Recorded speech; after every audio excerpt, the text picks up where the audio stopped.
Assalamualaikum warahmatullahi wabarakatuh. Ini video ketiga di hari ini, hari Selasa, kalau nggak salah ya, tanggal 17 Januari tahun 2023. Saya akan sedikit memberikan gambaran bahwa yang dibilang multi level marketing itu sebenarnya sudah ada dari zaman dulu. Zaman Baginda Muhammad itu sebenarnya udah ada. Entar saya kasih gambaran kenapa saya bilang udah ada sejak dulu. Cuma sekarang namanya istilahnya multi level marketing. Oke, dengerin. Pertama, nih pabrik.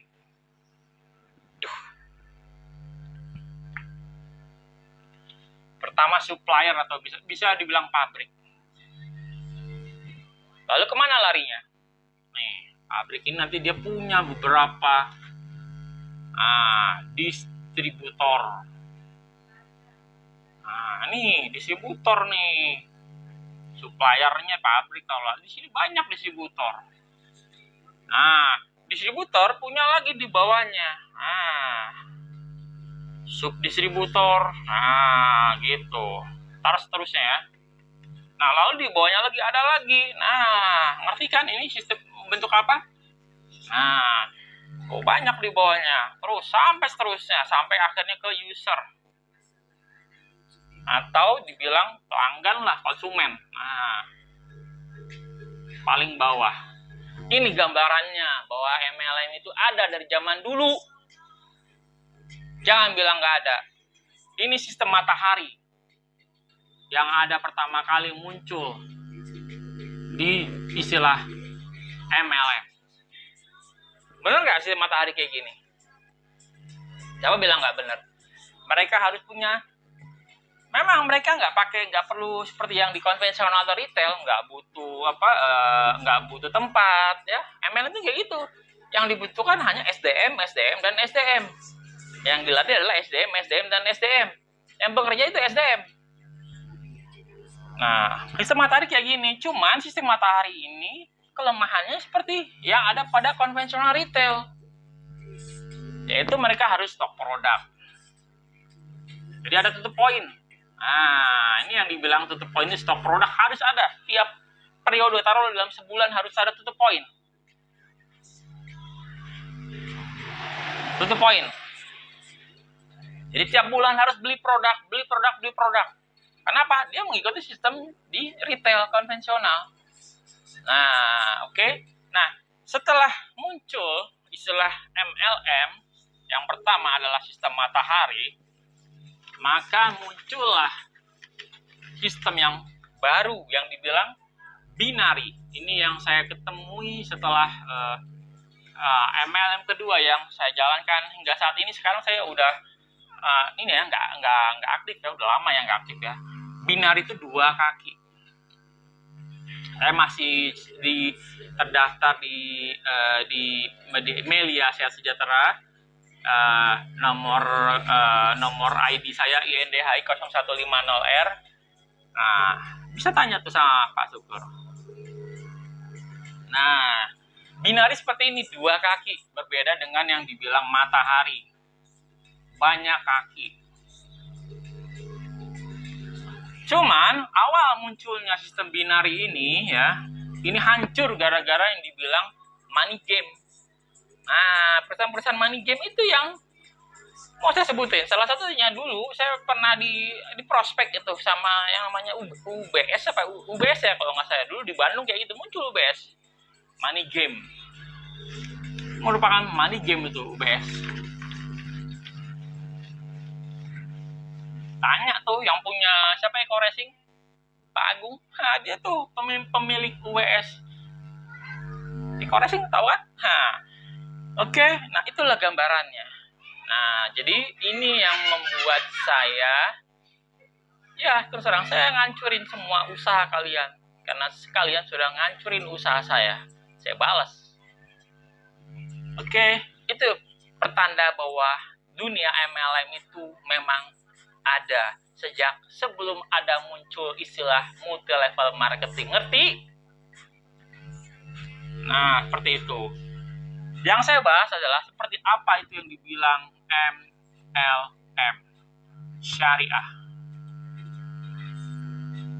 Ini gambarannya. sebentar, ini baru 5 menit. Saya pingin kalian, saya pingin tahu mindset yang kalian punya seperti apa. Saya pingin tahu, kalau makan nasi, ya makan nasi nih, makan nasi, kira-kira bisa haram nggak? Saya mau tanya. Kalau ada yang mikir nggak bisa haram, wah pikirannya emang, pikirannya nggak bisa ngelihat sesuatu yang halal itu bisa haram. Kalau apa? Berlebihan, ngerti tuh. Kalau berlebihan, muntah kita. Ini makanya dilarang untuk berlebihan, kecuali lihat prinsip ketiga di prinsip dasar. Tidak berlebihan kecuali, nah tuh, nasi ini bisa haram jadinya. Kalau kita berlebihan, muntah kan.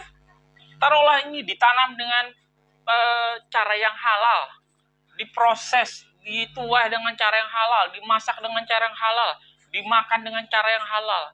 Namun karena berlebihan, muntah, nah, akhirnya haram. Begitulah yang ada pada MLM, dunia MLM. Karena berlebihan ini yang tidak boleh kita lakukan. Berlebihan dalam hal apa? Pertama, saya kasih gambaran. Ujung tombak sebuah perusahaan adalah para marketing. Itu ujung tombak sebuah perusahaan. Jadi, kalau marketingnya dapatnya sedikit, jangan mau ikut di usaha tersebut. Karena itu sudah bukan merupakan, gitulah, diakal-akalin kalian terus terang. Nah, makanya jadi harus jelas modal, segala macam, keuntungan, segala macamnya. Makanya ini maksudnya seperti ke depan ini maksudnya. Jadi, kalau marketing itu, ya, kalau marketing itu dapatnya kecil, nggak usah, jangan diterusin. Pernah saya jadi salah satu marketing di Runwheel itu. Targetnya sebulan waktu itu cuma 5 juta. Tapi saya bisa, alhamdulillah waktu itu saya dapat 22 juta. Saya bisa menghasilkan 22 juta. Tapi cuma dapat 3%. Tanya tuh, Yopi tuh, Pak Yopi. Tanya di mereka tuh, ada si topik segala macam. 3% dari 22 juta, gimana saya mau jalanin kehidupan saya? Keluar saya sebulan, ngapain terusin kerja di situ? Makanya saya bilang, jadi harus jelas. Sebelum ikut, makanya tanda tangan, kontrak, segala macam itu harus jelas. Kalau ada yang mau daftar, kalau ada yang mau melamar kerja, lalu ada wawancara, jelas. Dapatnya berapa, harus jelas semuanya. Nggak bisa kita, entar kita tentuin, nggak bisa kayak gitu, harus jelas. Ngerti? Makanya dibilang jelas. Nah, seperti itulah. Jadi ujung tombak perusahaan adalah marketing. Dia yang membuat usaha tersebut, PT perusahaan tersebut jadi besar, omsetnya, namanya, segala macamnya, marketing.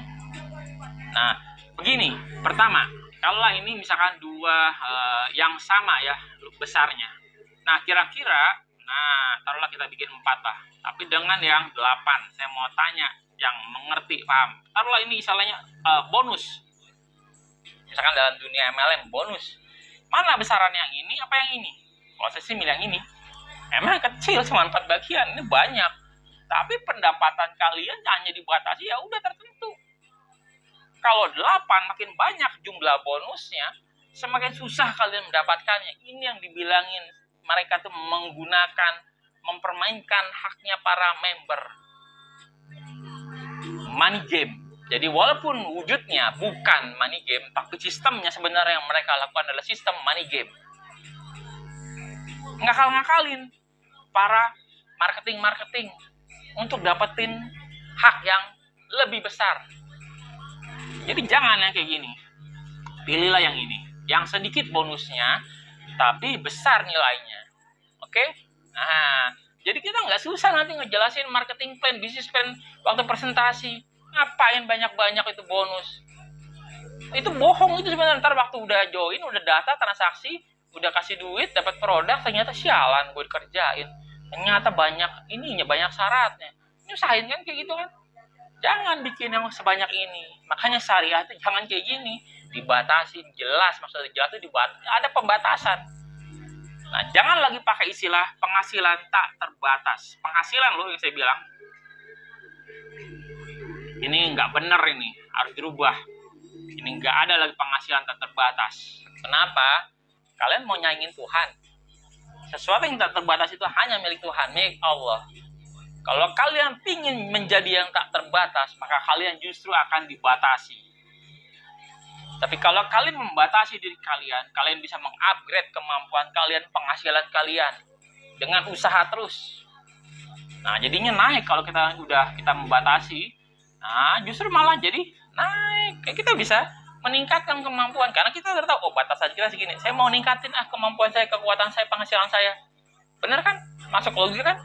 Jadi jangan lagi pakai tak terbatas ini. Nggak ada istilah tak terbatas.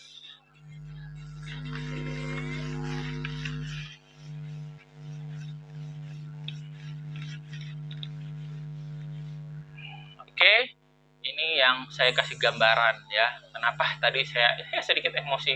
Karena kalian juga bikin saya emosi dari kemarin-kemarin. Ya, saya tahu siapa yang adu domba saya yang bikin saya emosi sebenarnya bukan mereka-mereka yang berhadapan langsung dengan saya. Kalian yang puja ya gitulah. Tahu kan maksudnya? Saya bisa dengar kalian sebenarnya, saya tahu dengar kalian ngomong, kalian mengendalikan si A, si B, si C, terserah. Malum ini onani ya, omong kesana kesini, jadi ya belepetan omaninya kemana-mana. Oke.